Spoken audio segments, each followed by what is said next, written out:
আচ্ছা, আজকে আমরা কথা বলবো এসএসসি 26 ব্যাচকে নিয়ে। সো আমাদের মাঝে একজন শিক্ষক রয়েছেন আমাদের হাজী আলী হোসেন স্কুল অ্যান্ড কলেজের নিপু স্যার। তো তার কাছ থেকে আমরা এসএসসি 26 ব্যাচের বর্তমান কী অবস্থা সেই বিষয়ে জানবো। So let's go. আসসালামু আলাইকুম স্যার, কেমন আছেন? ওয়ালাইকুম আসসালাম রহমতুল্লাহ। আলহামদুলিল্লাহ ভালো, তুমি ভালো আছো? জি আলহামদুলিল্লাহ ভালো আছি। আমরা তো জানি আপনি হচ্ছে হাজী আলী স্কুলে অ্যাকাউন্টিং বিষয়ে শিক্ষক হিসেবে রয়েছেন। আমরা আজকে আপনার থেকে এসএসসি 26 ব্যাচ সম্পর্কে কিছু জানতে চাই। তাদের বর্তমান পরিস্থিতি কেমন, কিভাবে যাচ্ছে তারা? আলহামদুলিল্লাহ ভালো। আমাদের টেস্ট পরীক্ষা সম্পন্ন হওয়ার পরে ফর্ম ফিল আপের পর থেকে তাদের কোচিং ক্লাস অব্যাহত আছে, চলছে। তারপরে আমরা রমজান মাসে একটা প্রথম মডেল টেস্ট নেওয়া হয়েছে। আমাদের অধ্যক্ষ মহোদয় খুব সুন্দরভাবে খোঁজখবর রাখছে কীভাবে কোচিং ক্লাসগুলো হচ্ছে কিনা। এখন ঈদের পরে আমাদের আরেকটা দ্বিতীয় মডেল টেস্ট পরীক্ষা হবে। আচ্ছা, আপনাদের এখন পর্যন্ত কয়টা মডেল টেস্ট শেষ হয়েছে? একটা সম্পন্ন হয়েছে, আরেকটা ঈদের পর। আচ্ছা, তো যে একটা মডেল টেস্ট সম্পূর্ণ হয়েছে সেখানে আমাদের শিক্ষার্থীদের ফলাফল কি ছিল, মানে তাদের কাঙ্ক্ষিত রেজাল্টের কি অবস্থা? ওদের পরীক্ষা শেষ হওয়ার পরেই স্কুল বন্ধ, সেই কারণে ফলাফলটা দেওয়া হয় নাই। যেদিন স্কুল খুলবে ওই দিনই দেওয়া হবে। আলহামদুলিল্লাহ আশা করি যে খাতাগুলো দেখা হয়েছে ভালো, আগেতে ভালো হয়েছে। এ প্লাস কীরকম আশা করা যায়? ইনশাল্লাহ আমাদের স্কুলে আশা করি পাবে, কিছু পাবে। আচ্ছা, আপনাদের এবার টোটাল পরীক্ষার্থী কতজন রয়েছে সায়েন্স কমার্স আর্টস মিলিয়ে? টোটাল 99 জন ফর্ম ফিল আপ করছে। আচ্ছা আচ্ছা আচ্ছা, আরেকটা কোশ্চেন করি ভাই আপনাকে। এখন তো রোজার মাস, ছুটি চলতেছে, তো অনেক স্টুডেন্ট, অনেক শিক্ষার্থীরা এখন হচ্ছে তাদের অবসর সময় তারা হচ্ছে অনেকে ছুটিতে গ্রামের বাড়িতে যায় বা আত্মীয় স্বজনের বাড়িতে ঘোরাঘুরি করে। তাদের এই সময়টা আসলে কী করা উচিত, বা আপনারা শিক্ষক হিসেবে কতটুকু দায়িত্ব পালন করছেন এই বিষয়ে? তাদের যেহেতু ঈদের পর পরীক্ষা, বোর্ড পরীক্ষা, 10 বছরের একটা সাধনা, তাদের তো এখন এই ঘোরাঘুরির সময়টা তাদের নাই। আর গার্ডিয়ানদেরও আমরা বলে দিছি আপনারা সর্বোচ্চ চেষ্টা করবেন যাতে বাসায় পড়া টেবিলে বসে থাকে। আর স্কুল প্রতিষ্ঠান যেহেতু বন্ধ, অন্য টিচার সাবমিটনের খবর বলতে পারি না। আমি ব্যক্তিগতভাবে অনেকের বাসায় ফোন দিচ্ছি, প্লাস অনেকে আমার স্টুডেন্ট সবার লোক যোগাযোগ করার চেষ্টা করতেছি। আমি পড়াশোনা করো, যাতে ঈদের পরে 21 তারিখ পরীক্ষা, সময় বেশি নেই। এখন তোমরা এইবার সামনে যেহেতু ঈদ, এইটার চিন্তা না করে পরীক্ষা চিন্তা করো। অনেক শিক্ষার্থীরা এখন হচ্ছে মানে ঈদের ছুটি পেয়ে তারা ঘোরাঘুরি করতেছে অনেক জায়গায়, কিন্তু এই সময়টাকে কাজে লাগাচ্ছে না। কিন্তু আসলে উচিত কিন্তু এই সময়টাকে কাজে লাগানো। আমি এরকম অনেক স্টুডেন্ট পাইছি, ছেলে মেয়ে গার্লফ্রেন্ড বয়ফ্রেন্ড ঘুরতেছে, অনেক জায়গায় ধরা হয়েছে।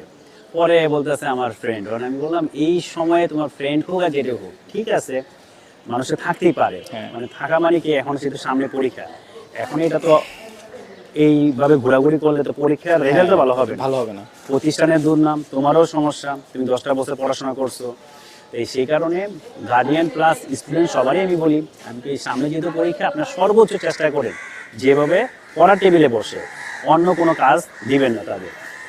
এখন ভাববে দেখা যাক আল্লাহ তাআলা কি করে। ইনশাআল্লাহ আশা করি আমাদের রেজাল্ট ভালো হবে স্কুলে। আচ্ছা, আর আমাদেরও অধ্যক্ষ সাহেব সর্বোচ্চ চেষ্টা করতেছে, পোলাপানের খোঁজখবর রাখে, স্যারও মাঝে মাঝে ফোন দেয় যাতে পড়াশোনা করতেছে কিনা।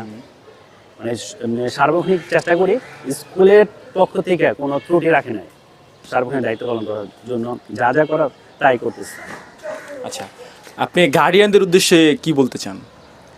গার্ডিয়ানদের উদ্দেশ্যে, অনেক গার্ডিয়ান তো চাকরি করে, আমাদের তো এরকম স্কুল বিশাল বড়ই না, মোটামুটি মিডিয়াম পর্যায়ে আমাদের স্কুল। আর সব ম্যাক্সিমাম গার্ডিয়ানই চাকরি করে গার্মেন্টসে।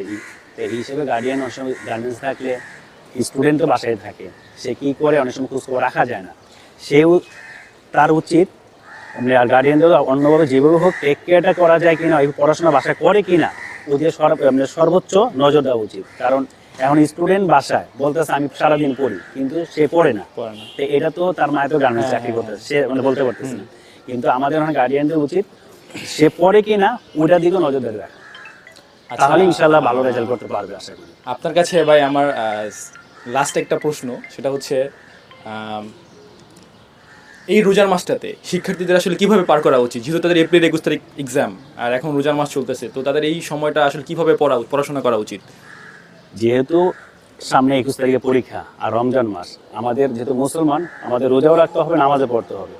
আর এখানে টোটাল আমার সময় মনে হয় 2 ঘন্টা হয়ে যায় নামাজ রোজায়, কত বড় যে 2.5 ঘন্টা 3 ঘন্টায় যায়, বাকি থাকে অনেক, আরও 7 ঘন্টায় ঘুমা। তারপরে 3 আর 7 9 10 ঘন্টা, 14 ঘন্টা থাকে। সে যে আরও আদার্স 4 ঘন্টা বাদ দিলাম, 10টা ঘন্টা যে কন্টিনিউ পড়তে পারে, মানে রমজান মাসটা তো যেহেতু আমাদের ধর্মীয় মাস, সেটাও পালন করতে হবে, আর যেহেতু সামনে এক্সাম ওইটাও দেখতে হবে। কিন্তু 10 ঘন্টা 8 থেকে 10 ঘন্টা পড়লে ইনশাল্লাহ রেজাল্ট কাঙ্ক্ষিত যে ফলাফল আশা করে ইনশাল্লাহ ওইটাই পারবে একটা স্টুডেন্ট। কারণ একটা মাসই তো, আর 2টা বছর তো পড়ছে হ্যাঁ। একই বই, একই বই। সেই কারণে ইনশাল্লাহ আশা করি ভালোই হবে। Thank you guys. আমরা হচ্ছে আজকে আমাদের স্কুলের হাজিল হোসেন স্কুল অ্যান্ড কলেজের একজন শিক্ষকের সাথে কথা বলেছি এসএসসি 26 ব্যাচদের কী অবস্থা সেই বিষয় নিয়ে। আমরা ইনশাল্লাহ পরবর্তীতে এই বিষয়ে আপনাদের